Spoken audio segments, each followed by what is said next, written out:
For some inexplicable reason, I believed it was merely another ordinary afternoon. It was one of those days when tranquility enveloped the world, and serenity reigned supreme.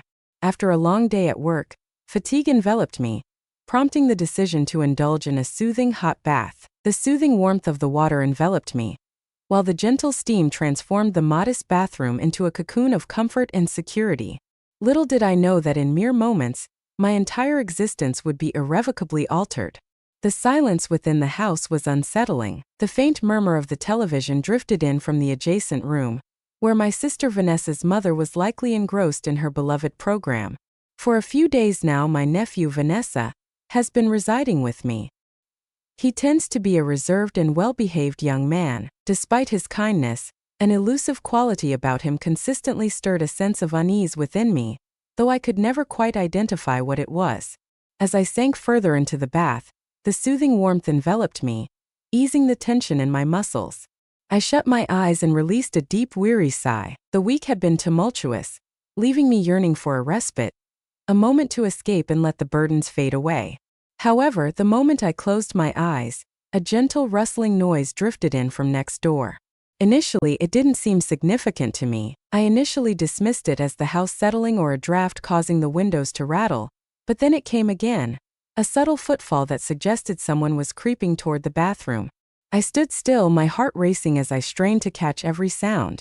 The bathroom door was securely locked, ensuring that no one could simply stroll in, correct? The footsteps grew louder, and soon the unmistakable sound of the doorknob turning reached my ears. It caused a pang of discomfort in my stomach. Who was present? Is it possible that it's Tyler? I uttered his name, yet there was no response. Uncertainty gripped me as I stood there, torn between the decision to wait or to push the door open. The suspense was unbearable.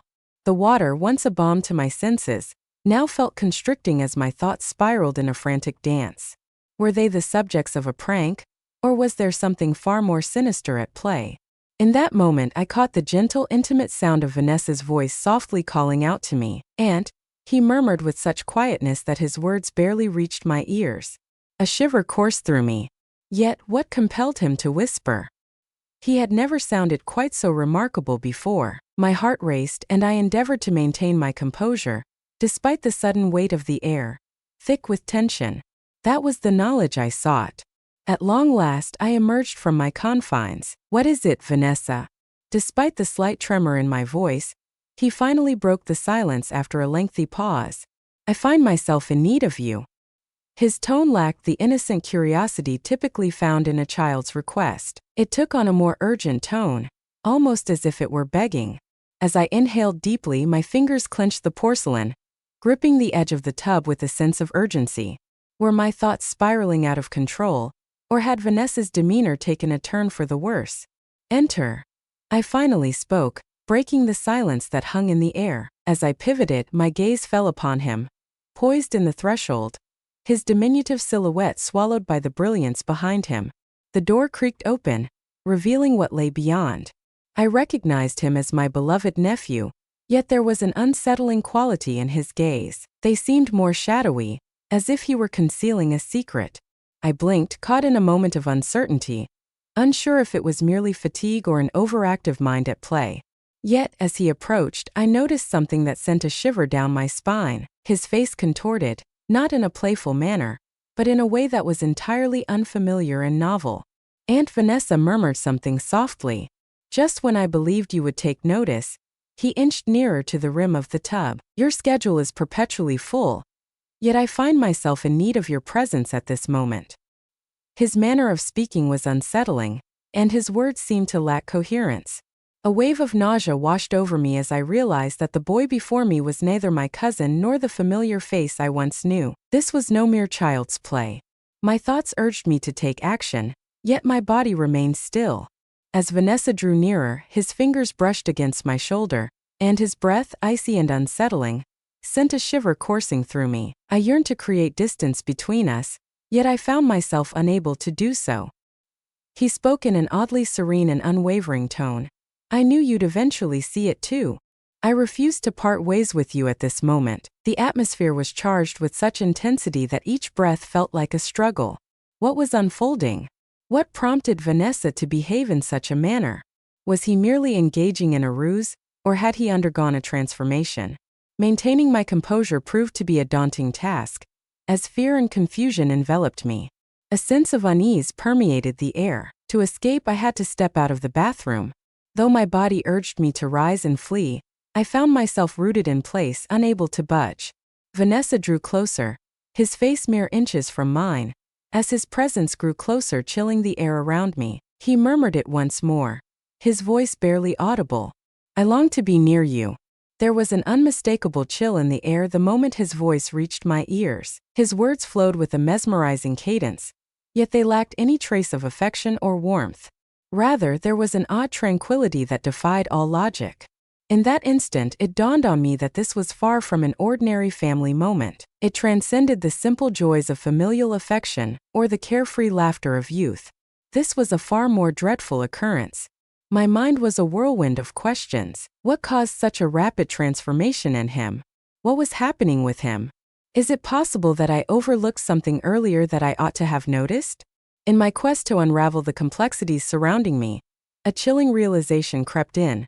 I may never truly grasp the reality of the situation. The unfolding events held no explanation, nor did they shed light on Vanessa's peculiar demeanor. My mind was consumed by the unsettling realization that the boy I once believed I understood had vanished, leaving in his place an entity that was utterly foreign and unrecognizable. Caleb's fingers clasped my wrist, holding on with an unyielding grip. His grip intensified, constricting around me until I found myself utterly immobilized. Paralyzed by fear and confusion, I found myself unable to trust my instincts, despite the undeniable urge to escape whatever held me captive. I murmured, "Please." Yet my voice trembled. "What are your plans? What is it that you require?" Yet he remained silent. His gaze remained fixed on me, imbued with an icy resolve. At that moment, it became evident that he had no intention of allowing my escape. I struggled to break free from his hold, yet there was an undeniable force in Vanessa's gaze that ensnared me, as if he had woven a spell around my very being. My heart raced, urging me to flee. My mind raced as I sought an escape, yet the atmosphere was heavy and oppressive, with Vanessa's presence looming ever closer. He leaned closer, his voice barely above a whisper, and said, "You're not going anywhere." His voice resonated with a depth that sent shivers down my spine. As his hand rested on my arm, it began to ascend gradually, as though he were gauging my reaction. A surge of frustration welled up inside me, urging me to shout and shove him aside, yet the words remained trapped, unspoken. What could possibly motivate him to act in this manner? Where has the sweet, innocent boy gone who once looked up to me? In the past, Vanessa exhibited a gentle demeanor, marked by shyness and a keen curiosity for the world around him. Yet now, it appeared as though an unseen force had seized control of him. As the bathroom door emitted its familiar squeak once more, I swiftly pivoted to glance back, half expecting to find my sister lurking nearby. Yet, the hallway lay empty, save for the faint echo of distant footsteps, barely audible and far removed from my immediate surroundings. We found ourselves as the last remaining souls. It was clear to me that swift action was imperative. I made another attempt to dislodge Vanessa's hand, yet he proved to be more formidable than I had anticipated. His grip tightened, sending a wave of panic coursing through me. The warm water, once a source of comfort, now enveloped me in a sensation of sinking despair.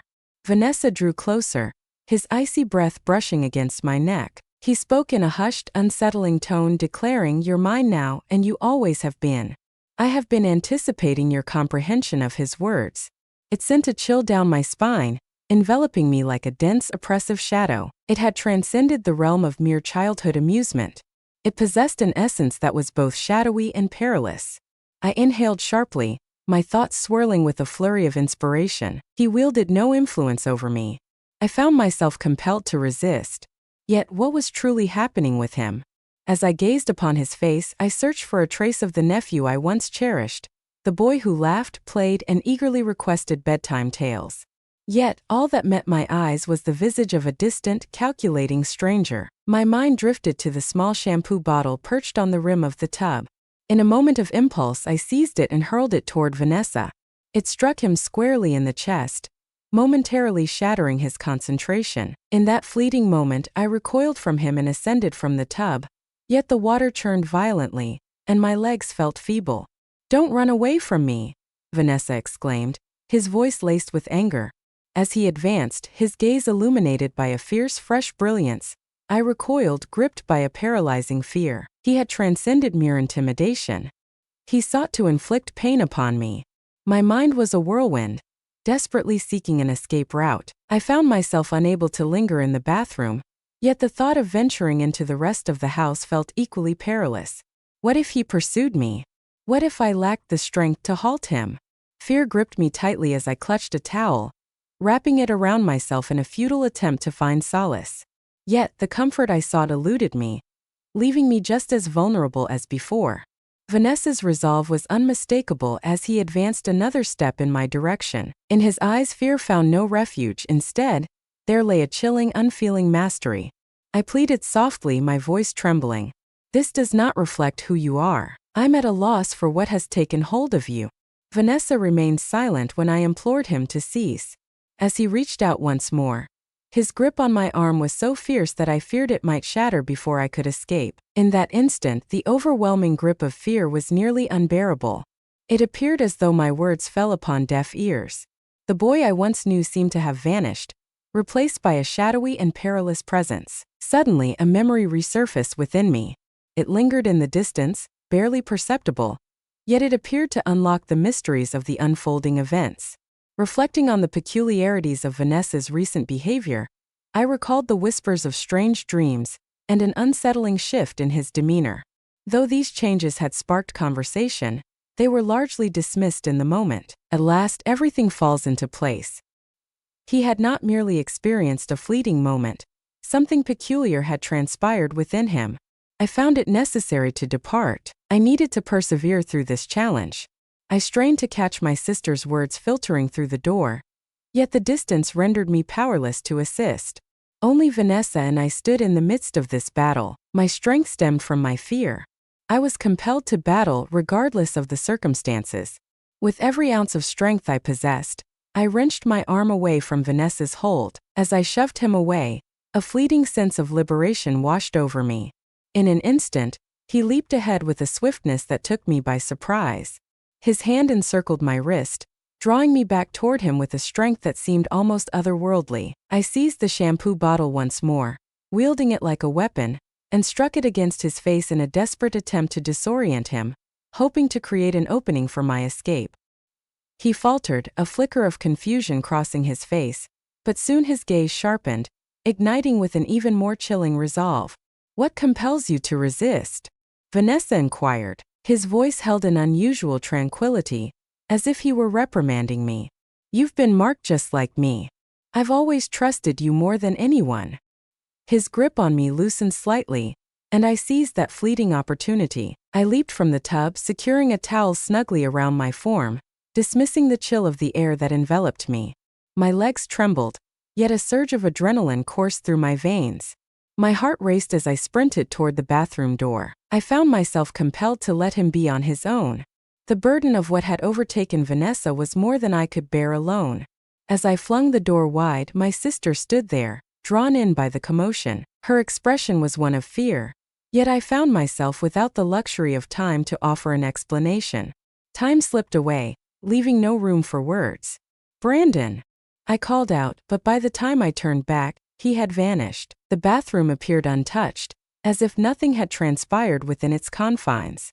My sister hurried to my side, yet I found myself unable to articulate the experience I had just endured, for the sights and sensations I encountered were utterly incomprehensible. The adorable child Vanessa, once filled with a passion for play, had seemingly vanished. He had transformed into something sinister. While my sister endeavored to lift my spirits, I caught a fleeting glimpse of Vanessa observing from the hallway. In the muted glow, his shadowy eyes glimmered, and an unsettling sensation washed over me, as if he were lurking nearby. Uncertainty loomed over the horizon, yet one truth stood resolute. The conclusion had not yet arrived. The peculiarities only deepened in the days that followed. Despite the house's altered atmosphere and Vanessa's increasingly erratic demeanor, the others remained blissfully unaware. When I attempted to share my concerns with my sister, she dismissed my feelings as craziness or overthinking, despite the worry that weighed heavily on my mind. Yet, deep within me, I understood that Vanessa had transcended the bounds of ordinary childhood. Safety eluded me thereafter, for I understood that the darkness consuming Vanessa was not something that could be extinguished with ease. I was convinced that in due time others would come to recognize the truth, yet by that moment it could very well be too late. If you wish to uncover what unfolds next, kindly like, share and subscribe to my channel. This tale is far from finished. Much more awaits on the horizon.